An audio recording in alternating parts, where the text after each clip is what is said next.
Haiti is in the grip of widespread gang violence. The country's institutions are on the verge of collapse, and its citizens are facing a daily fight for survival. The situation in Haiti has long been characterized by lawlessness, with powerful gangs controlling more than 80% of the capital, Port-au-Prince. The months of January and February 2024 have been the most violent in the last 2 years, with over 2,500 people killed, kidnapped, or injured since the start of the year. The United Nations Office on Drugs and Crime, UNODC, has identified a surge in the trafficking of increasingly high-powered and sophisticated weapons since 2021. According to resolutions by the UN Security Council, the illicit trafficking of arms and ammunition to Haiti is one of the primary drivers of the expansion of territorial control by gangs and the extreme levels of violence in the country, and represents a threat to regional stability. Sylvie Bertrand is the UNODC Regional Representative for Central America and the Caribbean, and among others oversees the research teams tasked with documenting the sources, routes, and distribution patterns of the illicit firearms fueling violence in Haiti to support the implementation of the sanctions mandated by the Security Council since 2022. Sylvie, thanks so much for talking to us today. Thank you so much for having me. It's a pleasure to be with you today. Please, Sylvie, start by telling us, where are all these guns coming from to Haiti? Well, first, it's important to say Haiti is not manufacturing firearms or ammunition, and most of the firearms that we see in Haiti are the result of being brought in the country illegally and by illegal means. And you've seen the UNODC reports to the Security Council in the context of Resolution 2692, that most of the firearms and ammunition that we are seeing that are trafficked into Haiti, whether directly or via another country, are originating from the United States. Now, the U.S. In the U.S., there are networks of criminal actors who are sourcing trafficked arms through third-party purchases. So typically they will be procured by licensed retail outlets or gun shows or pawn shops in the U.S. And then the firearms and ammunition may find their way to Haiti in various routes, including those that we have highlighted in the report. So the first is via the sea.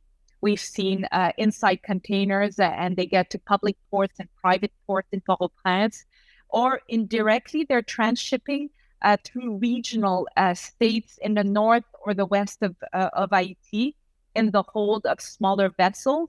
And then they can also be intermingled with personal effects, specifically through Cap Haitien. Now, our reports also identify as a point of entry that is used by traffickers, Dominican Republic. It's important to underline that the Dominican Republic is doing significant efforts to decrease and stem illicit activities and the transit of arms through its territory. But we are seeing those arms, mostly munition, coming through the DR, and those are coming also from the U.S. in the first place. In our second report, we've also highlighted the presence and the prevalence of clandestine airstrips in the country, pointing out that there is also by air, through small aircraft, trafficking of arms and ammunition. And really, that's a vulnerability to illicit trafficking that requires further research and certainly demands a response by the Haitian authorities. It's always also important to note that Haiti is not facing this unprecedented level of violence and this crisis in isolation. It's also linked to a broader Caribbean dynamic in which firearms are a growing concern for many member states who are working actively to also enhance their response to counter such illegal activity. But would you say that currently the gangs in Haiti have access to more powerful weapons than gangs in other countries? Currently, what we're seeing is that indeed there is a significant import of arms in Haiti. But if you see in our second report, those are not necessarily only coming from the US. There's been exchanges. We see exchanges between Jamaica and Haiti coming in and out of Haiti. So really, the issue of arms in the region is a concern for everyone. And I think the Secretary General has been very clear that greater attention needs to be paid to this situation in the Caribbean that is putting at risk always people in Haiti, people in the Caribbean, but also threatening peace and security in the region. And considering all these entry points of guns and ammunition in Haiti, what is being done to stop this illicit trafficking? Well, I think first we need to recall that the Security Council has in 2022 put an arms embargo in place targeting individuals that engage in criminal activities and that is spurring, violence involving those armed groups and criminal networks in Haiti. That was Resolution 2653. And then after this resolution, we've seen many, many states also taking actions to impose sanction on those individuals to really include those financing gangs and criminal organizations. The U.S. has done taken many steps as well to stem the outflow of arms to the Caribbean, including in Haiti. And they've really scaled up or reinforced the controls over ships in the Miami River, and the planes flying to Haiti as well. Dominican Republic, like I said, has deployed a number of law enforcement agents and officers at its borders, and it's part of their mission to also stop. There's various regional initiatives that we've seen as well. So among countries in the region, promoting the sharing of information, promoting investigation, promoting as well prosecution. It's important to note that in the face of challenges Haiti faces, the authorities are very committed as well to stemming the illicit flow of arms and ammunition. And UNODC is there standing by their side, looking at how can we enhance the capacities of the authorities to ensure they can be successful in their endeavors to stop this influx of arms. And so we're working and will be working with law enforcement to enhance their capacity to deal with those transnational crimes. But for example, we're working on border management in Haiti through training, technical assistance, the provision of equipment that we hope to get as soon as there's a somewhat stabilization in the country of the current security crisis that would improve Haiti's ability to monitor and control its borders and prevent illicit trafficking of arms. And we're looking at supporting, the border crossings, the port, the airport, the land border, with, for example, scanning equipment. So it's a commitment that we have, and we take it very seriously. The Haitian authority with whom we work are very committed to that as well. With criminal gangs now controlling key access and distribution points across the country, including ports, warehouses, roads, how can this work of improving border control really happen? Yeah, it's extremely complex, and you're absolutely right. There must be, and I understand that IT and those working on the transitional council as well are working very hard to restore security in the country, and it is necessary to have some security reestablished to work at the border. In the current context, law enforcement officers are very busy trying to contain the crisis in the streets of Port-au-Prince, and they're also doing so at their own security risk, and those working at the border as well. So being an island, it's important to also look at the sea, and therefore it's of importance to work with those that are working at sea and those working on land from the sea. So securing the ports, ensuring that the products can enter the country without being ransomed or being stolen. So working with the Coast Guard is a very important component of our work. Internal security to gain and maintain or to access or control the areas is something that must be done by the Haitian security forces, and we will be there to support how they see fit. With the Coast Guard being the only maritime component of law enforcement of the Haiti police, they hold a very important responsibility to prevent illicit products from coming in Haiti. So we're going to be working with a very well-trained, I have to say, and very motivated Coast Guard, but unfortunately very ill-equipped, understaffed. So the idea is that UNODC will be working with the Coast Guard to provide maritime projection capacity, maritime domain awareness, but also specialized training like the visit board search and seizure, the BBSS training for those boarding unit at sea. In the ports, we will continue to work with customs, following the requests of the Ministry of Economy and Finance.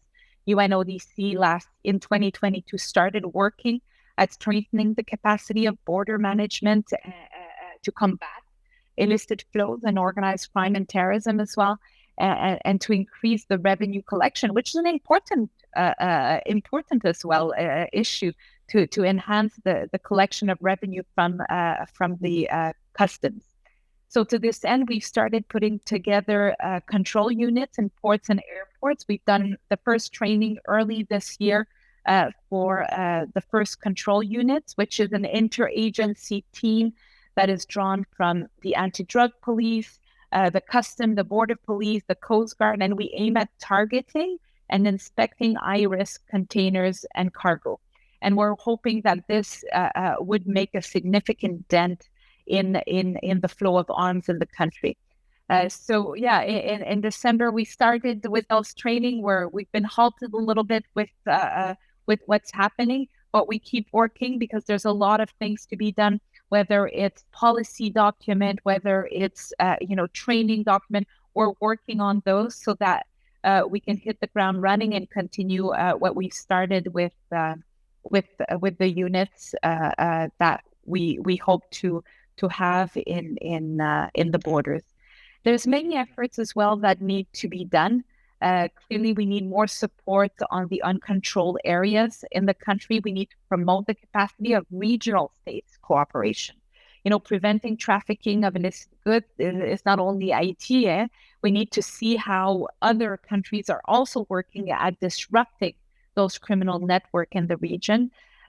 In important things like we need to provide radar capacity to the Haitian law enforcement and customs, which they don't have, so they can have a better understanding of incoming ships and planes. So there's a lot in place. I think that the international community has been very generous, has provided a significant amount of funds towards those initiatives, and we hope that we'll be able to reconvene where we left off before this increased security threat that we're experiencing right now. And as you mentioned, UNODC has the mandate to produce reports every 3 months about the situation. And there is a new report to come out in April.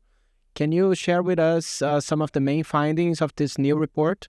Indeed, UNODC in the resolution in July last year was mandated by the Security Council to produce quarterly reports on the routes and illicit financial flows.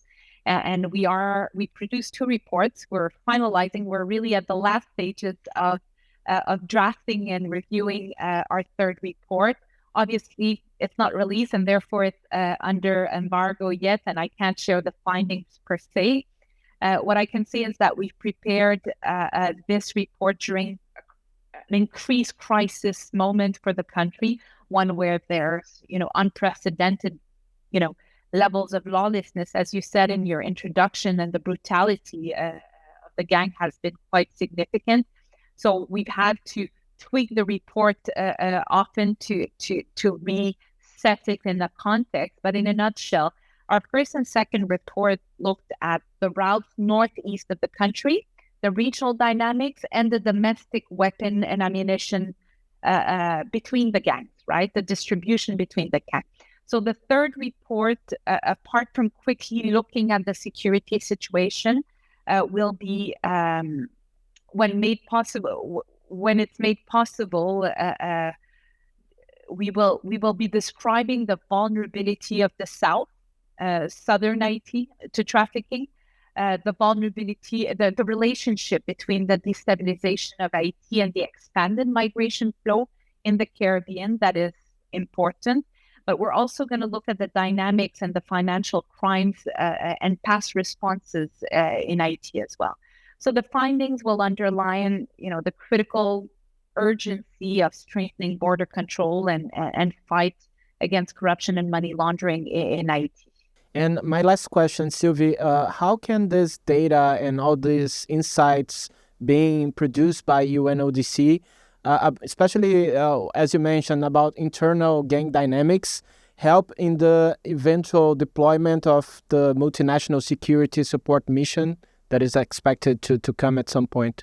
So indeed, we're collecting a lot of data. I mean, the collection of information on trafficking, illegal networks, and the security situation at the border points is produced to provide a snapshot that enables member states to see the current threats in the region. It's also helping us and other UN stakeholders to develop technical assistance for Haiti or for the region that is more tailored, more focused on the reality of what's happening. And I'd like to think that member states will use that to inform as well their plans and their priority setting. Those reports are produced, and this data is based on the generosity of the member states themselves in the region that enable us access to those information and enables us to do an analysis. But while our report was not developed to inform the deployment of the MSSN, in mind, we do hope that the information in the report will be used by stakeholders to contribute to peace and security and their action. We believe that the report bring really a good insight on the geographical description of the networks, the networks and the routes that are being used in Haiti. So that would be, for example, interesting to the MSSM, the role and responsibility of other stakeholders in Haiti in this catastrophic times, and the gangs and their dynamics. And that's a very important point. So their business model, how they work as gang, their motivation, the description of their firepower available to gangs in Haiti. And those are all information, of course, that the Police Nationale Haitienne will have as they engage and work with the mission that will hopefully deploy soon to support the very courageous work that is already being done by the police in Haiti.